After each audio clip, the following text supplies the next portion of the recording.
Molērs zivju eļļa ir unikāla omega-3 augstskābju un D vitamīna kombinācija. Tās ir sevišķi svarīgas vielas bērna pilnvērtīgai fiziskai un garīgai attīstībai. Par spīti tam, ka Molērs zivju eļļas pozitīvā ietekme uz bērna veselību ir zinātniski pierādīta, nevienmēr bērnam to ir viegli iedot. Tādēļ daudzu gadu garumā esam apkopojuši dažādus ieteikumus, kas palīdzēs šo ikdienas rituālu padarīt patīkamāku gan jums, gan jūsu bērnam. Padoms numur 1. Sāciet agri. Molērs zivju eļļu ieteicams lietot no 4 nedēļu vecuma. Jo agrāk sāksiet to dot, jo vieglāk bērns pieradīs pie zivju eļļas garšas un konsistences. Padoms numur 2. Lietojiet sasildītu vai plastmasas karotīti. Tā kā mazuļi ir pieraduši pie silta ēdiena, mēs iesakām pirms lietošanas karotīti sasildīt siltā ūdenī.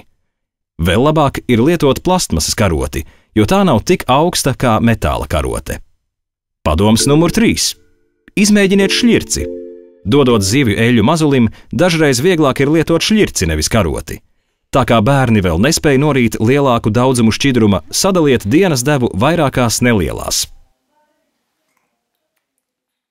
Padoms numur 4.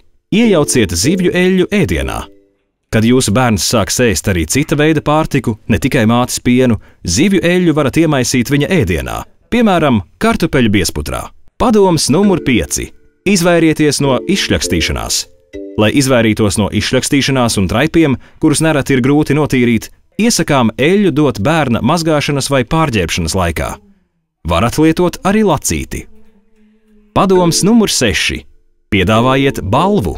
Nereti ir daudz vieglāk pārliecināt bērnu iedzert zivju eļļu, ja viņš zina, ka pēc tam dabūs kādu kārumu.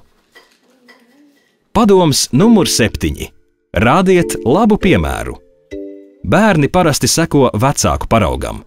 Ja paši lietosiet zivju eļļu, būs vieglāk pārliecināt to darīt arī bērnus. Un neaizmirstiet, ka Molērs zivju eļļa ir nepieciešama arī jums.